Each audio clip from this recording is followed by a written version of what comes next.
Hello, everyone, and thank you for joining me today on the Abundology podcast. I'm very excited to talk with Tori Daw, who is the founder and CEO of Healistic Reserve, which fosters a community of self-healers and manifestors.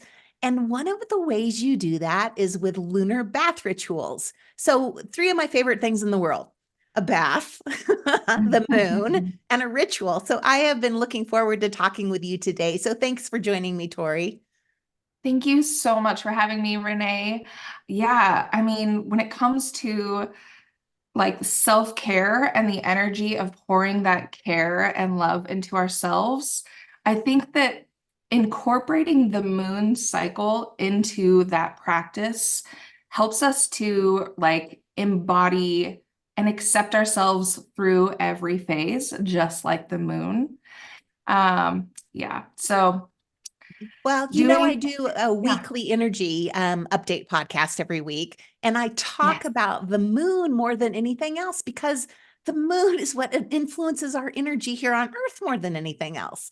And Yeah. I just don't think the moon gets enough love. I got to be honest with you. I wholeheartedly agree. I think that the attention that it does get is also very surface level. We don't get into um, the depth of how much it affects like our energy, our emotions, how we move through every day, especially with how the moon is changing signs and energy like every single day. So, um, but yeah, I mean, when it comes to the moon cycle, can I just jump right Jump into? right in. Yes, please. Awesome. Um, yeah, I mean, I love when I think about the moon cycle and how it affects us energetically. The main thing that I like to compare it to, the easiest way that I like to think about it is comparing it to the cycle of breathing. Because we start with like the moon cycle starts with that new moon. And the way I like to think of the new moon, it's like at the bottom of an exhale where like your lungs are empty. It's this like low energy. It's like you're just, it's ease, it's in your body. The new moon is like when the moon and the sun, right? We all know the sun seasons, the normal zodiac signs. And when the sun, which is like how we move through the collective, is in the same sign as the moon, which is like our emotions and our energy, that feels like ease. It's like when everything just feels like a new beginning. It's that exhale, empty energy of like empty lungs. Um, yeah, the new moon is like when it's a time of like empty lungs and like prime potential. You are at the bottom of that breath and you can almost look ahead to like filling your lungs. You're excited about that next breath of air that you can fill those lungs with. That's why I love a new moon. I love the intention setting. I love sitting and just embodying the energy of like the present moment during a new moon. Um, yeah, and it's like very like easy, no tension. Yeah. And I And also then love the new begin. I think you're saying like the new beginnings with a new moon. It's just like I feel like every month we get this opportunity to like hit the reset button with a new moon. reset. Yeah. Yes, absolutely. And with every new moon, it gives us the opportunity to like sit in the like the low energy of like especially when it comes to coming back to like that breathing analogy and you've like just released this giant exhale and your lungs are like at that empty stage and it's just like it's like it's ease. It's like just sitting in your body, holding in that like that present moment. Yeah, yeah, I love it. And then as we begin to fill our lungs up, this is like what I think of as like the first quarter moon. And it's as that energy is beginning to build when we fill our lungs, the energy of the moon is beginning to build, the energy of our emotions is beginning to build, like how we move through during that first quarter moon is like, that's when we start to feel more energized and filling up that like intentions that we set, that reset button that you said. It's like, well, now we're starting to take action. Now we're starting to um, put things out energetically to help fill those lungs. And so also the first quarter and last quarter, they do not get as much love and attention as they deserve because we love a new moon, we love a full moon, but it's those quarter moons, the first quarter and last quarter, where like the real changes, like the work, like the act of inhaling, the act of exhaling that's when those energies are happening. So as the moon begins to build and our energy and emotions build, that's where we're starting to put out, we're taking actions to bring those like intentions that we set at the new moon into our reality, into fruition. And so I love a first quarter moon because it's a time of like that building of energy. We get to feel that excitement and it is like a very kind of a catalyst type of energy. Um, yeah, it's also of note with the first quarter moon is like that tension, that square in astrology that like between the sun and the moon. And squares in astrology mean like there's some tension between like the sun, our outer world, and the moon, our inner world. And so it forces us to kind of reconcile in a very like loving and compassionate way that tension between how we are building our energy and showing up in the world. So Yeah. And I think in our modern society, we've just maybe in the last couple decades, the majority of people have been waking to like, oh, a full moon and a new moon. There's moons. Oh, yeah. But right. first quarter and last quarter, really nobody talks about Nobody, those. yeah. They're hardly ever mentioned, and they're just as important as you're talking about that tension and that square between the sun and the moon. Those are also very important points. Yeah, Mhm.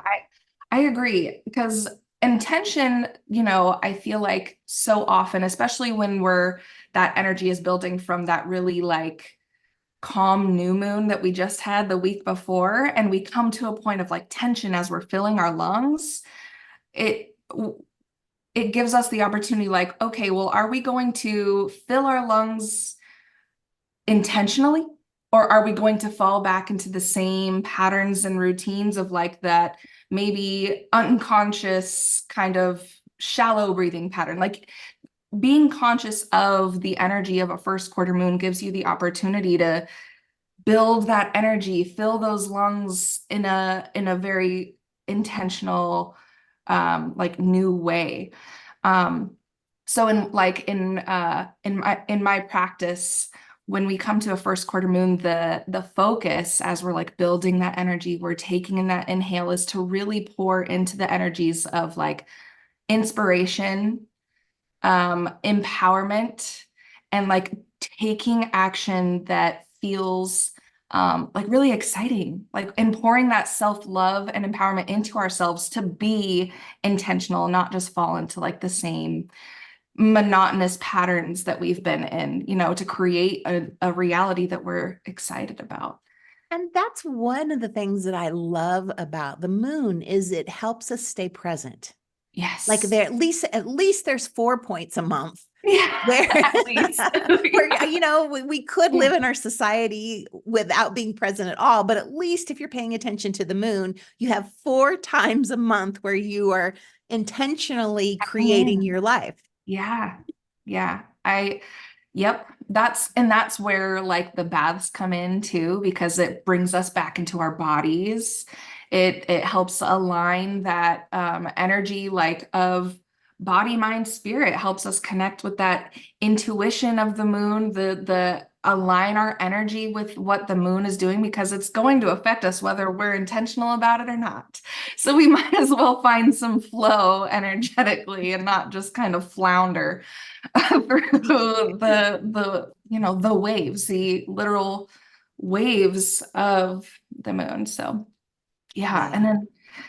and then the next week is the full moon, which I think is like probably one of the most like of the moon phases, right? That's probably the one that most people think of when we think of like the moon affecting us.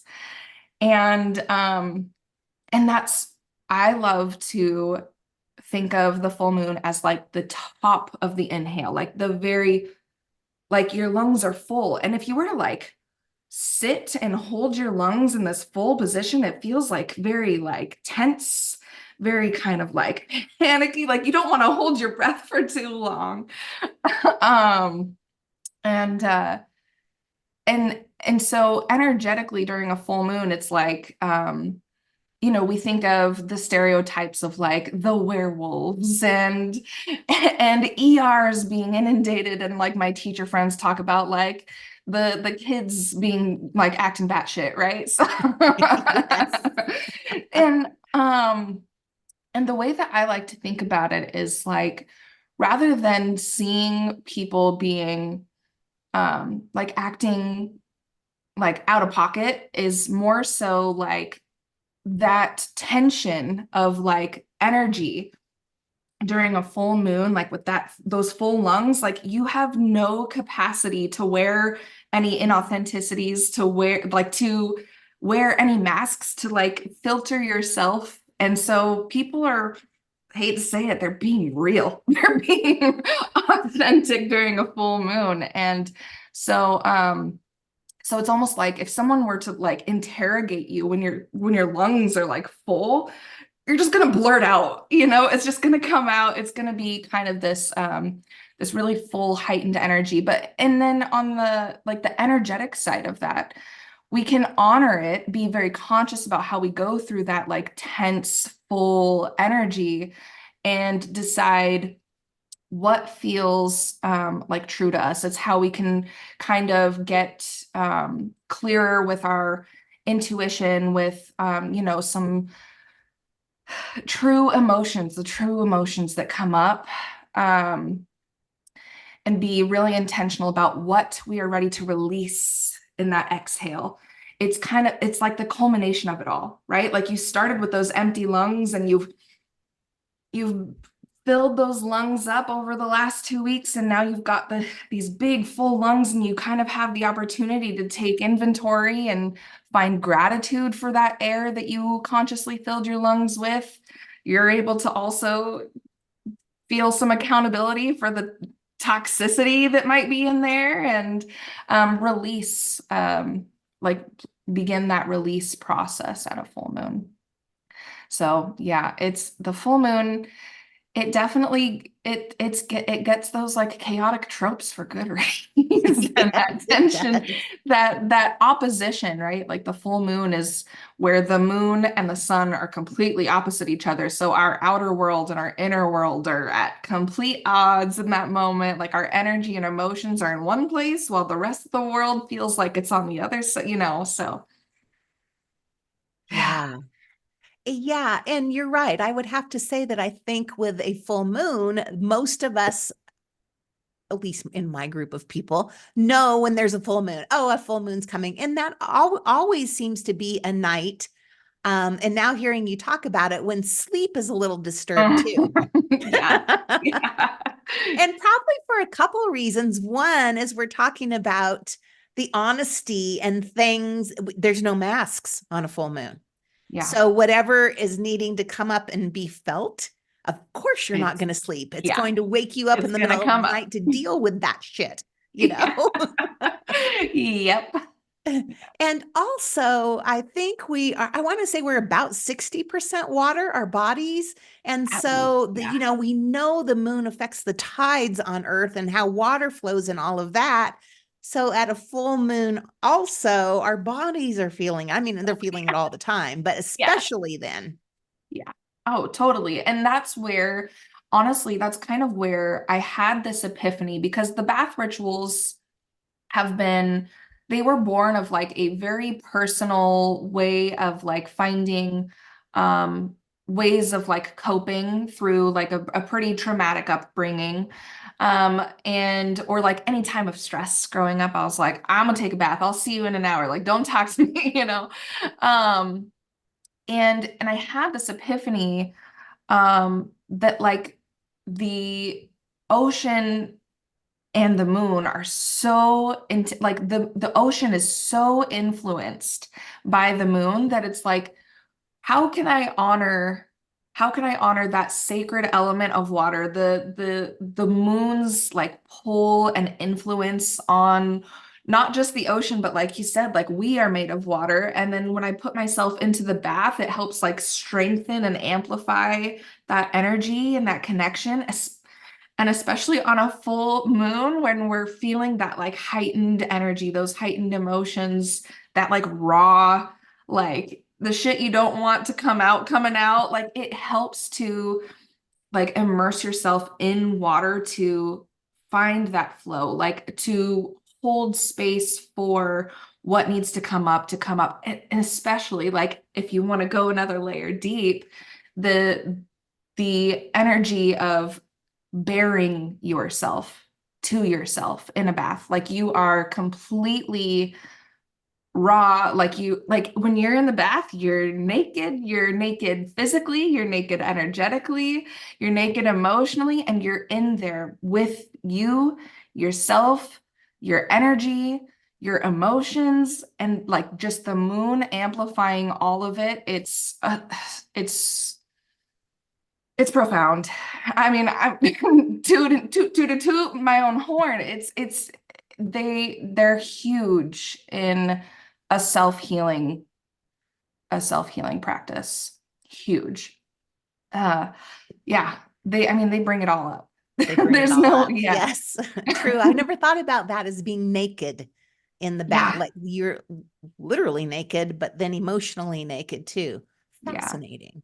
So Yeah. then after a full moon, we have the last quarter moon. Yep, the last quarter moon, that energy is beginning to wane, like the moon's energy is beginning to wane. So as the moon's energy is waning, like we are it's the act of the exhale, it's the act of that release that we set our intentions on during the full moon. Like when we're able to get really raw and authentic with ourselves on the full moon and see like, okay, well, um, this energy is actually kicking my ass, so I'm going to release that. And on the last quarter moon, we get to sit with it. And that's when I love to do like shadow work and release, because as that moon energetically is moving into its dark phases, it allows us emotionally and energetically to move into our darknesses and honor them. And I think so. Shadow work has gotten a little bit trendy, at least in my side of the algorithms of TikTok and Instagram. And I think that I like that shadow work is getting attention because I think it is really important, but I think that some of it is getting a little bit misconstrued by, just oversaturation of information. And so often I think that shadow work is like proposed as this idea that we're supposed to sit with the parts of so shadow work, right? We talk about shadows, and it's like the parts of ourself that we suppress and deny are there, the parts of ourselves that we feel like ashamed of, so we tuck them back. And so often online I see this narrative of shadow work being about like almost sitting with our shadows and like shaming ourselves and guilting ourselves even more for these shadows, and like, oh, I hate that I do X, Y, and Z, so I'm not going to do that anymore. And that's not fucking shadow work. That's making those shadows even like repressed even more. And so that's where we talked about squares and tension between the moon and the sun. And that last quarter square, as we're releasing that tension between our inner world and outer world, as we're tapping into that shadow work, it gives us the opportunity energetically to sit with the shadows, the parts of ourselves that we deny maybe are even there, or we hide from the world. And rather than releasing the shadows themselves, we're able to take that tension of that square of the sun and moon and see, why were those shadows put in place in the first place? In what ways have those shadows, those parts of me that I don't always love, why did I start having that behavior? Where did that trait come from? And more often than not, it was a survival instinct. It was a way to protect ourselves. And so the the focus being acceptance and like I said, like accepting every phase of our lives, every part of ourselves, just like we accept every phase of the moon. And the moon is whole in all of its phases, whether, the moon doesn't like cut in half during so we're not cutting ourselves in half. We're not cutting parts of ourselves off. We are finding that love and acceptance for those shadows, so that rather than cutting off a part of ourselves, we're releasing that shame and guilt and finding that radical self-acceptance. So that's what we're releasing as that energy wanes, and we're releasing things that no longer serve. We're releasing the shame and the guilt around them, and how we can integrate those shadows and lessons in a more empowered way. So for me growing up, for example, one of my shadows was that I always felt like I wasn't allowed to, I had to like hide. I had to like the fly on the wall, like never really put myself out there. And one of the huge shadows that I've had to work through is how can I not beat myself up for being shy? Not beat myself up for being the quiet girl, and recognize that that's like, it was a fear-based instinct. And rather than shaming myself for being shy and forcing myself to not be shy, I can sit with that fear and give it compassion and give it love and tell myself that I'm safe and I can move forward and I can put myself out there and it's safe to move forward. And so that's what we're releasing. When that energy of the moon is waning, that's what we're releasing. We're releasing and moving into the darkness and preparing for that next empty lung, that next reset button. So clearing things out of our lungs so that we have room for the next inhale. And all of this happens in a month. In a month. In a freaking month. Yeah. Yeah. And you touched on this earlier, but I don't know if people are aware. And, in my 10-minute podcast, I can't get all these in. But the moon changes signs like almost every day. Sometimes a couple times a day. Sometimes it'll stay in a sign a day or two or three, but it's always changing signs. Yeah. And I know we'll talk about this in a little bit, but what I love about your rituals is how you bring astrology into it. Yeah. Because, we talk about a new moon and the sign it's in and the full moon and the sign that it's in. Yeah, that's important. That's the basic starting point of the moon. Yeah. If you really wanted to be more connected to yourself and nature and in the flow of energy of the universe, the place to start would really be with the moon. Absolutely. Mm-hmm. Yeah. I mean, it's the closest thing to us, and it's moving around us, the fastest. And yeah. And to that point, when I talk about a new moon, and then I also incorporate what sign that new moon is in, it helps us be intentional about right? So new moons being intention setting and hitting that reset button, what kind of intentions we're setting.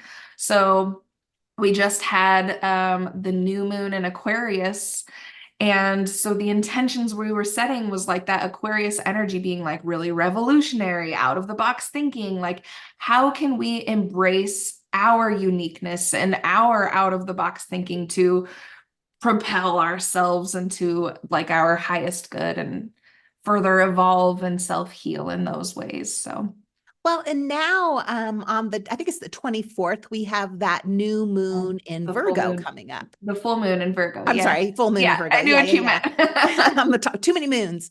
Yeah.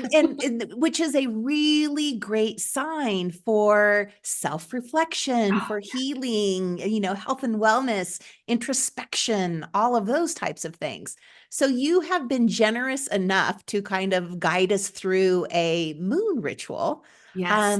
Thank you for that. I appreciate you doing that for us. So Sure. how, and let's talk specifically about the full moon then in Virgo. Yeah. Where do we start? How does this work? So the first thing to be the thing about bath rituals, lunar bath rituals, is every single step comes down to intention because it could just be in like the thing that takes it from being just a really nice bath. Because, like I said, I've been taking really nice baths for a long time. And what really helped, um, like revolutionize my bath experience was being intentional about every single step. And so when we have the full moon in Virgo energy in mind, it helps us set intentions around what that astrology is going to like, how it will be affecting us energetically. So we have the full moon in Virgo, which means that the moon is in a sign that is a fixed or no, nope, mutable.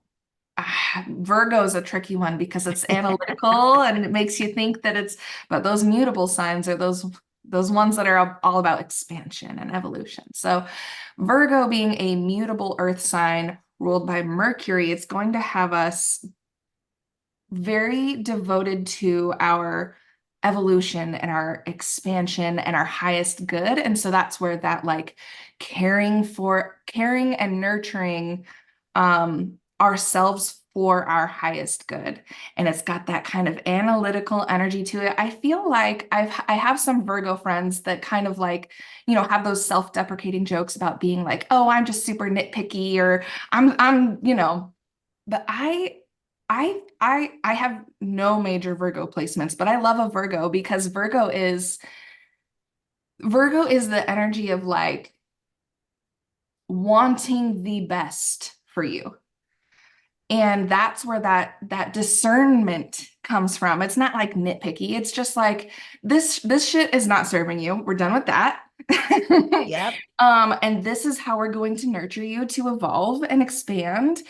And so with a full moon in Virgo, where a full moon, like we said, full moon is about getting really authentic and figuring out what we're ready to release and letting those like really intense emotions come to the surface. And when we have that bolstered with that Virgo nurturing, discerning energy, it's like it's that um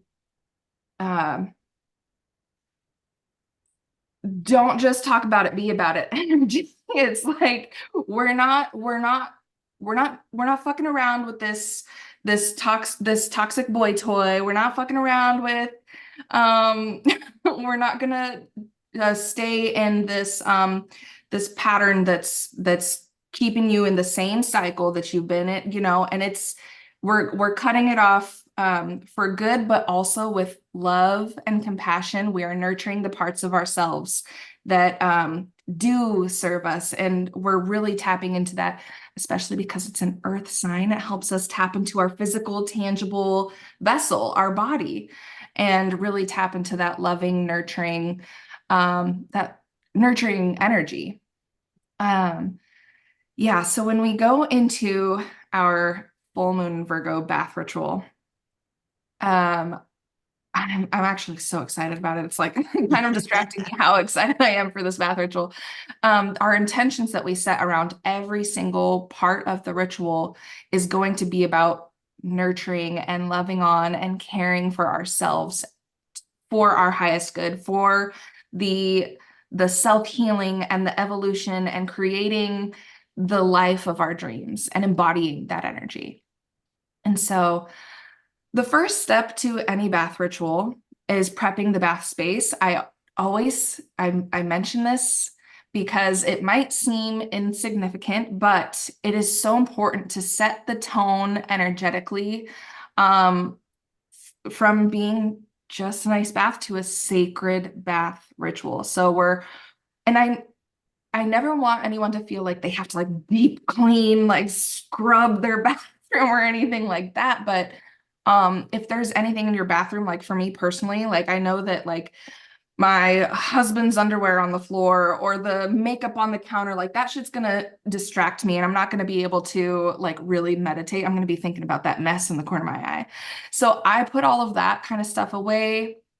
And then I'm setting all of the things, because all of the things I need for my ritual need to be within arm's reach, because I'm not going to be getting my wet ass out of my bath and running Right. around my Need to bathroom. plan a little bit. Yes. Yes, yeah. So I'm gathering all of my body scrubs, my bath bomb, my making sure that my candle and my crystals are set up all pretty, and setting it up in a way that feels really intuitive and sacred, but also accessible.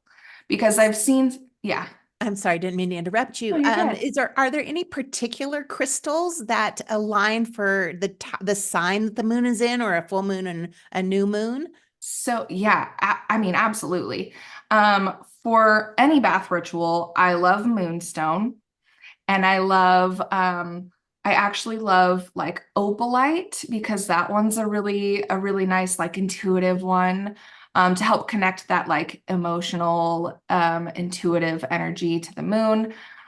For a full moon, I love amethyst, because Mm, amethyst is like, helps kind of like connect to that third eye intuitive energy, because that full moon, it illuminates that connection between our world and the next. So helps bring in that intuitive, authentic emotion, let that come up, but also provide like a calming energy. Because like we said, that like full moon energy, it's hard to really focus if we don't have some sort of element calming us down. So yeah, and clear quartz is always a good one. I mean, with water, I always think of water as a clear quartz kind of element, because it amplifies energy. Um, and so it couldn't hurt to also have clear quartz there. now, So do you put your crystals actually in the bath, or do you just have them sitting there, or both? Or I personally like to have mine on the edge of the bathtub, okay, because I've tried doing like the crystals in the bath, and it's one of those things where it's going to distract me. okay, Yeah. yeah, So on the bath, it looks pretty. I can feel the energies of it while I'm in the bath. But yeah, so edge of the bathtub is where I set those. The candle, on the other hand, I'm also pretty intentional that I place it somewhere that I can see it, but mindful not to place it where I'm catching something on fire that I don't want to catch on fire. Um, yeah. So, and then cleansing the energy of the space.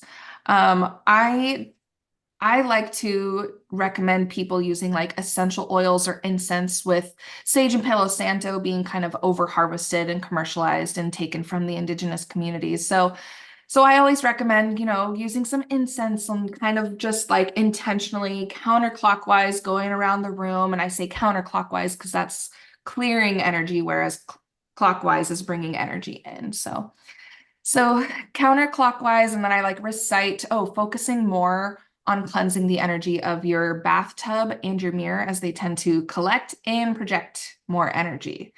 So that's another thing that I guide people through, but we cleanse the energy of the space, and then from there, we start our bath water. And again, it's all about intention. So and I always say, we're not just turning the faucet, walking away, but when we turn that water on, we're being intentional that the kind of energies, because water is a powerful energy conductor, right? So we are intentional about the kind of energies, frequencies, vibrations that the water that is filling our tub is bringing with it. So when we turn on that water, we're with this full moon in Virgo, we're inviting in and visualizing those really nurturing, really caring, those authentic emotion, like those kinds of energies to join us for our bath ritual. So yeah. And then when that water and those energies are filling the tub, that's the perfect opportunity that I like to use to get my journaling done. So that's where I'm setting intentions. And I think that journaling and like setting intentions is really important to help kind of, as we go through our bath ritual, our body is going through the motions, and journaling helps to align our mind and spirit with those same intentions. So it helps set our intention, set the tone. And also I love to like flip back through old journaling and be like, oh, I forgot that was even an issue. And like, look how far I've evolved and healed from that. Um, So do you put any type of like bath salts, bathtub tea, bath yeah. bombs, anything like that in there? Are those Yeah. specific to the moon type of moon in astrology? Yes. So, um, the different moon phases, I choose different bath soaks. So, for a full moon, I like to use one that is, I love a bubble bath for a full moon because Okay. it makes it kind of, it brings that like inner child authentic energy out. It makes it like it harnesses that kind of exciting energy of a full moon. And then for example, like a new moon, it's like a really moisturizing bath bomb to like tap into that comfort and ease and luxury. The first quarter, we do like a bath tea that's got these rose and lavender and hibiscus for that self-romance. And then the last quarter moon, when we're doing that cleansing and that shadow work, it's like a really detoxifying bath salt to like act as like an energetic magnet to pull all that we're releasing from our physical and energetic bodies. So yeah, so after the journaling, that's when I usually put my bath soak in so that I can be intentional again about the kind of energies that are being dissolved and dispersed through my bath water. So that's where I'll kind of visualize, like as the bubbles are foaming, it's kind of allowing that energy to build, those emotions to come to the surface, that kind of nurturing energy to come forth. And just like turn my entire bath and bath water into this like divine portal of like a giant energetic hug of nurturing and holding space for me. And then, you place yourself in your bath water, immersing yourself all the way down, allowing those energies to wash over you. Like blanket, like as you're laying down, not just like plopping yourself in the bath, right?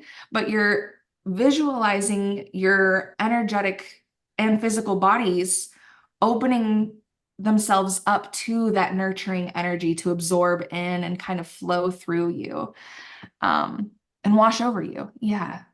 So it's kind of this intention of like marriage of all of those nurturing energies kind of flowing through you. And then from there, once you're like comfortable, and we take a few deep breaths to really like sink into the moment, immerse ourselves in that energy. And then we get into the scrub.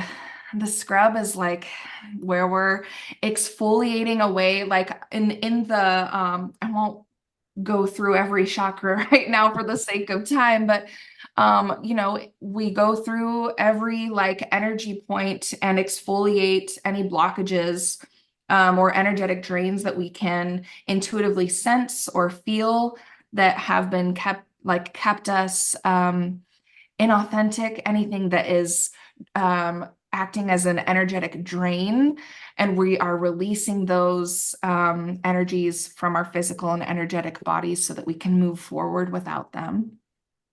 And then once everything feels clear, that's when we move into the guided meditation. And the meditation, the long and short of the meditation that I host on a full moon is like we meditate on, with each breath like at that top of that inhale, we are like energetically like elevating into like the lightness and clarity of like our authenticity. The like when you're able to fully embody your true authentic self without all of these like masks and things that we put on to move through society. We all do. It's liberating and it's freeing, and that's what we meditate on during the meditation. And then, yeah, after the meditation, we begin to, again, intentionally, when that water is running down the drain, we are visualizing all that we released running down the drain with the water, never to be seen again. And when we get out, we are massaging our body lotion, our body cream, massaging that nurturing, loving energy into our physical bodies, all of the intentions that we set, any like divine downloads that came in during our meditation, we're massaging those energies into our skin, because a bath ritual is great, but it doesn't do us any good if it stops there. We got to carry that energy with us in the days and weeks following. So that body lotion really helps to seal it all in. And then, yeah, that's I've never thought about a bath like this before. It's just so soul fulfilling. Like I can't wait for the full moon to go ahead and do this now. yeah, yeah, And what I do love about what you offer is, I mean, this is a lot. If we were to try to figure this out on our own, or like, what should we use? What's our guided meditation? What's that? This is a right. lot. But Yeah, you offer online guided bath rituals. absolutely. Hmm. Yeah, so I have a membership portal um that's a monthly subscription. And every phase of the moon, the new, like every quarter, like we talked about, it's about once a week.